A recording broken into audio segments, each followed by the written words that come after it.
Podcast Mieczysław Fog, sprawiedliwy wśród narodów świata na 30. rocznicę śmierci artysty.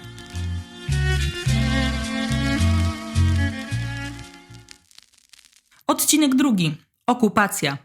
O życiu Mieczysława Foga w czasie II wojny światowej. 1 września 1939 roku Mieczysław Fog był wtedy artystą Teatru Alibaba przy ulicy Karowej, którego dyrektorem był Kazimierz Krukowski.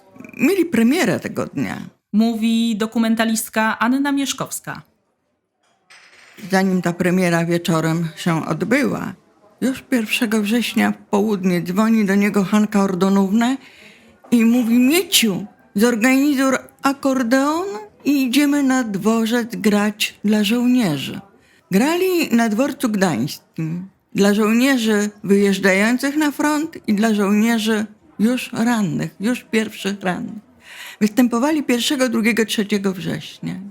6 września Mieczysław Fog opuszcza Warszawę. W programie radiowym pułkownik Umiastowski polecił wszystkim mężczyznom w sile wieku opuścić stolicę. I w takim wielkim marszu na wschód, bardziej pieszym niż zmotoryzowanym, wielu było uciekinierów, także artystów. I Mieczysław Fog do nich dołączył. Po 2 tygodniach był w Lwowie. Tam okazało się, że już działa teatr miniatury. Tam była już bardzo duża grupa artystów z Warszawy. Jadwiga Andrzejewska, Andrzej Bogucki, Wiera Gran, Eugeniusz Bodo. Po pierwszych występach w Lwowie, bo tam brał udział w kilku przedstawieniach, między innymi śpiewał w duecie z Eugeniuszem Bodą, postanowił wracać do Warszawy. Dlaczego? Dlatego, że Sowieci zgromadzili artystów pewnego dnia w Teatrze Wielkim i zaproponowali, a była to propozycja bez możliwości odmowy, paszportyzacji. Ci, którzy podpisali, którzy wzięli sowieckie paszporty, później wyjechali na występy po Rosji Sowieckiej, przez wiele miesięcy występowali, a Mieczysław Fog, Andrzej Bogucki postanowili wrócić do Warszawy. I już 1 listopada 1939 roku Mieczysław Fog jest u siebie w domu. Koszykowa 69. To jest bardzo ważny wojenny i powojenny adres Mieczysława Foga. Ten tom do dzisiaj jest. Jest tablica piękna, informująca o tym, że mieszkał w tym domu właśnie tak wybitny artysta. Co robi Mieczysław Fog w czasie pierwszych tygodni, miesięcy okupacji? Z czegoś musiał żyć. Miał żonę, miał syna, musiał utrzymać rodzinę. Podejmuje pracę w kawiarniach. Działało ich bardzo wiele. Występuje, a później nawet kelneruje. Wtedy, kiedy miał ostrzeżenie od władz okupacyjnych niemieckich, ale i podziemia polskiego, że jest persona non grata, ponieważ śpiewa zbyt wrażliwie, zbyt emocjonalnie. Piosenki, których nie wykonywał, bo nie wolno ich było wykonywać, patriotycznych, ale te szlagiery przedwojenne często miewały zamieniane słowa i sugerowały zupełnie inną puentę tym, którzy słuchali tych piosenek. Była taka piosenka Ukochana ja wrócę, która w kontekście wydarzeń wojennych zmieniła zupełnie swoje znaczenie. Ludzie płakali, słuchając tej piosenki. Ukochana ja wrócę, wiesz, choćbym cały zmierzył świat wzdłuż i wszerz. Moja miłość jest silniejsza niż wojna. Uf, nie czekaj, oczy łzy, bądź spokojna, bo ja wrócę pewnego dnia. Drzwi zastukam, spytasz, kto tam? Otwórz, to ja. Więc gdy płakać, mila, chcesz, szepnij tylko, Boże, strzeż. I ja wrócę, ukochana, wiesz. Lokal tonął w półmroku. Gdy wykonywałem nastrojowe piosenki, wygaszano światło. Na sali było 40-50 osób. W momencie, gdy gestapowiec sadowił się przy stoliku, zaczynałem śpiewać ową popularną piosenkę mówiącą o tym, że jej bohater powróci, gdy skończy się wojna. Obecne na sali kobiety, wyraźnie wzruszone, sięgnęły po chusteczki. Zaintrygowany gestapowiec zaczął się dopytywać o treść utworu. Tłumacz, chcąc nie chcąc, pewno chciał, przekładał słowo po słowie.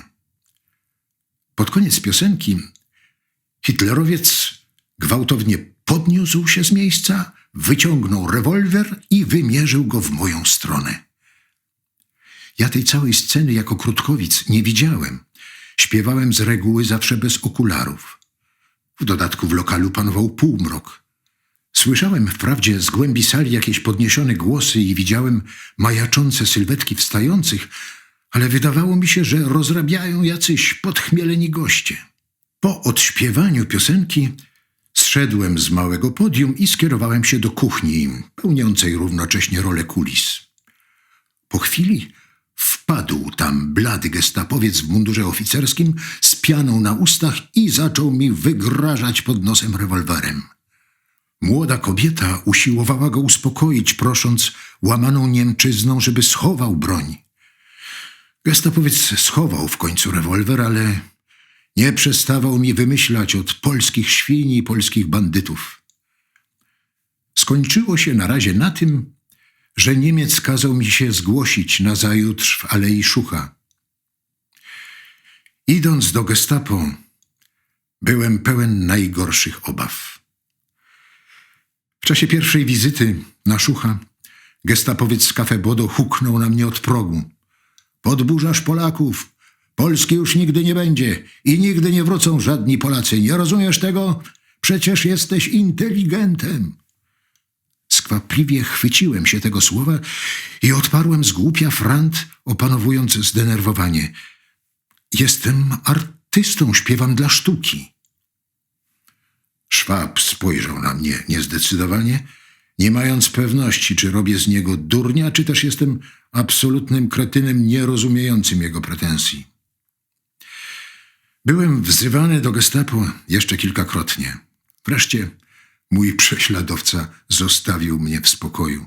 Mieczysław Fok rzeczywiście był bardzo zaangażowany w robotę, jak to się mówił kolokwialnie, konspiracyjną. Był w Armii Krajowej bardzo ważnym łącznikiem, ponieważ dostał zezwolenie na występy artystyczne poza Warszawą i przewoził wtedy różnego rodzaju bibuły, dokumenty, pieniądze, bo miał tak zwaną przykrywkę dla tej swojej działalności pozawarszawskiej, poza stolicą.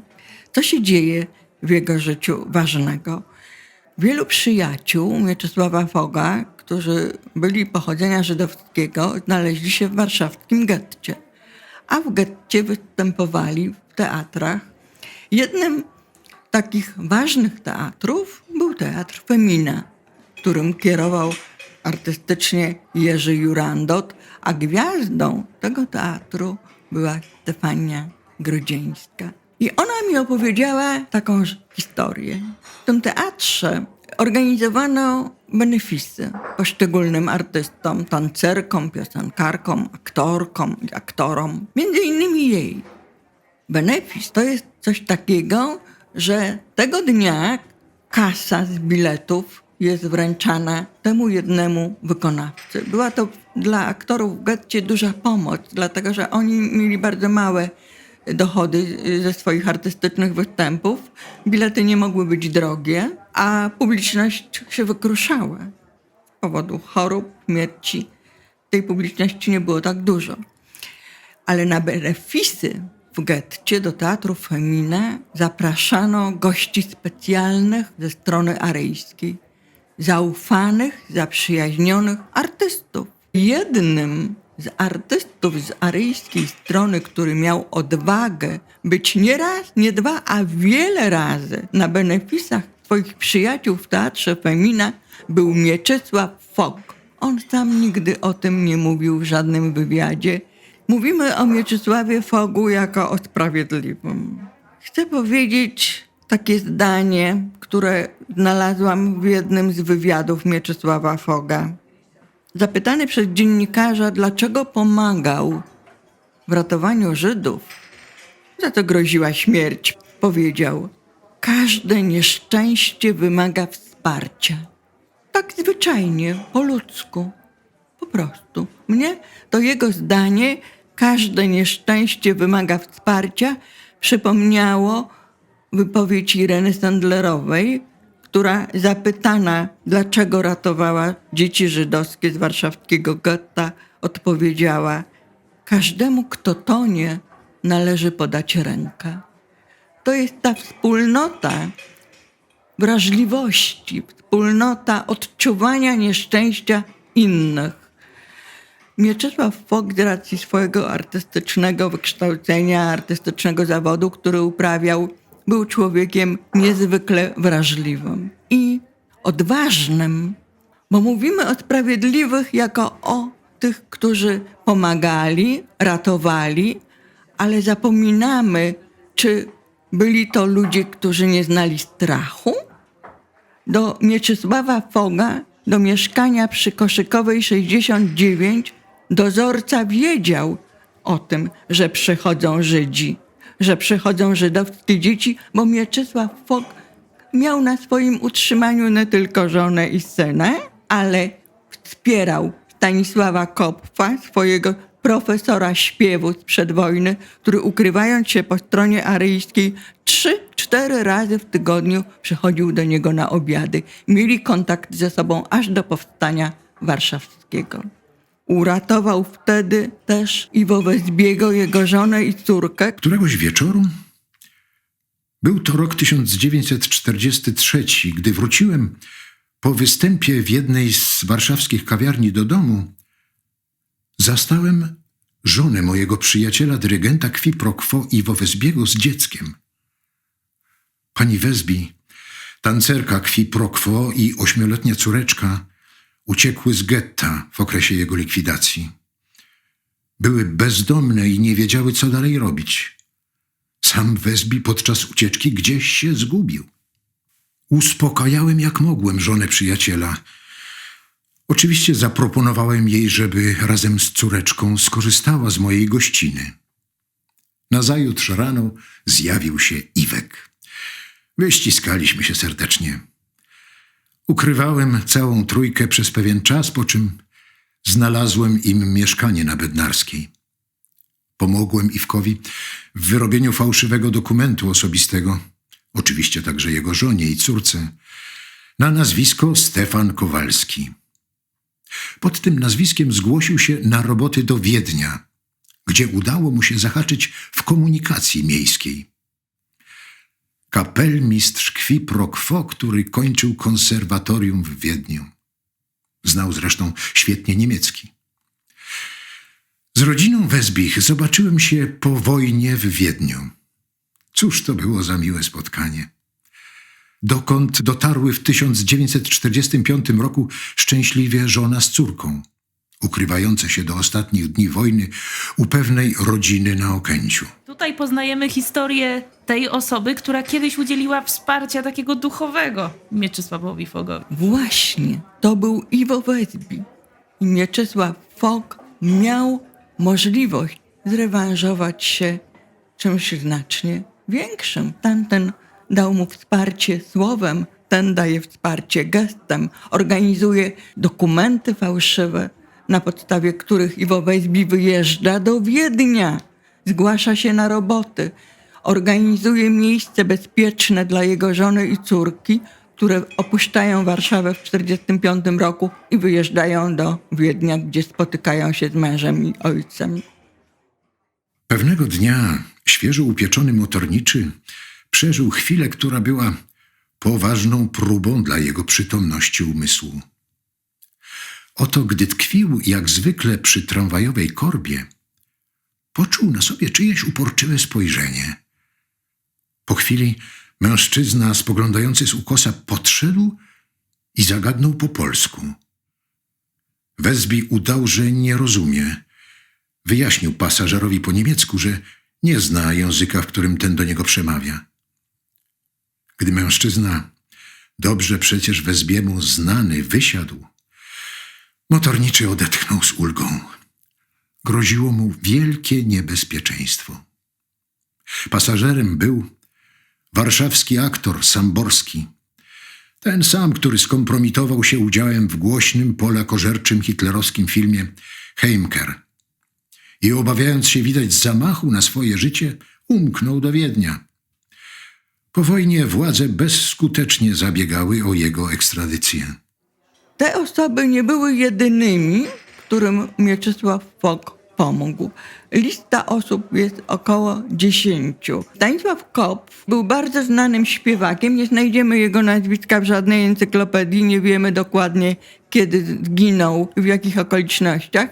Ale u niego lekcje śpiewu do wybuchu wojny pobierała także Hanka Ordonówna i Helena Kitajewicz. W okresie likwidacji getta oraz bezpośrednio przed wybuchem Powstania Warszawskiego Fog przestaje śpiewać w ogóle. Tak, został ostrzeżony przez polskie podziemie, że interesują się jego występami Niemcy. Przestał występować i zaczął kelnerować. Mieczysław Fok w czasie Powstania Warszawskiego, a zaczął występować od 1 sierpnia, ostatni występ 2 października 1944 roku. Cały okres Dał powstania. 104 recitale, koncerty. W okresie likwidacji getta przerwałem moje okupacyjne występy. Miałem tam wielu przyjaciół i kolegów. Później, było to na jakieś 4 miesiące przed powstaniem, przestałem śpiewać w ogóle. Otrzymałem bowiem z Armii Krajowej ostrzeżenie, że Niemcy mają mnie na oku jako estradowego propagandzistę. Szczęśliwie nie doszło do mojego aresztowania. Na wszelki wypadek przekwalifikowałem się na kelnera i w tym charakterze zarabiałem na chleb przez blisko 3 miesiące w maleńkiej kawiarence na rogu Marszałkowskiej i Wspólnej. Tam właśnie zastał mnie początek powstania. W parę dni po wybuchu powstania zameldowałem się ponownie u kapitana Golędzinowskiego i zapytałem, czy zamiast na warcie na Lwowskiej nie mógłbym skuteczniej służyć powstaniu śpiewaniem? Dowódca, widząc mój upór, zgodził się na utworzenie 2-osobowego zespołu pieśni, który miał umilić ciężkie dni żołnierzom i cywilom. Kiedyś wracałem do domu późnym wieczorem i, żeby móc poruszać się o tej porze, dostałem na drogę hasło i odzew. Szedłem piwnicznymi przekopami i częściowo odcinkami ulic. Nagle usłyszałem: stój, kto idzie? Byłem leciutko wstawiony po małym poczęstunku u żołnierzy, dla których owego wieczoru śpiewałem. I hasło wypadło mi z pamięci. Odpowiedziałem więc na pytanie w ciemności zgoła nieprzepisowo: ja! Co za ja? Hasło! Nie pamiętając hasła, powiedziałem po prostu Fog. Na to patrolujący żołnierz: nie ma takiego hasła. Mówiąc to, podszedł i oświetlił mi twarz latarką. Jeżeli jesteście Fog, orzekł, to zaśpiewajcie. Cóż, żeby wyjść z opresji, musiałem zanucić kilka taktów bluzeczki zamszowej. Zbliżyli się inni żołnierze, a jeden z nich skoczył po szklaneczkę czegoś mocnego na cześć Foga.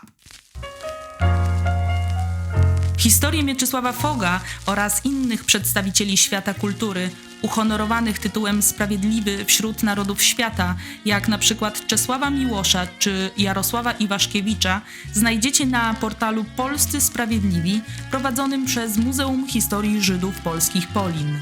sprawiedliwi.org.pl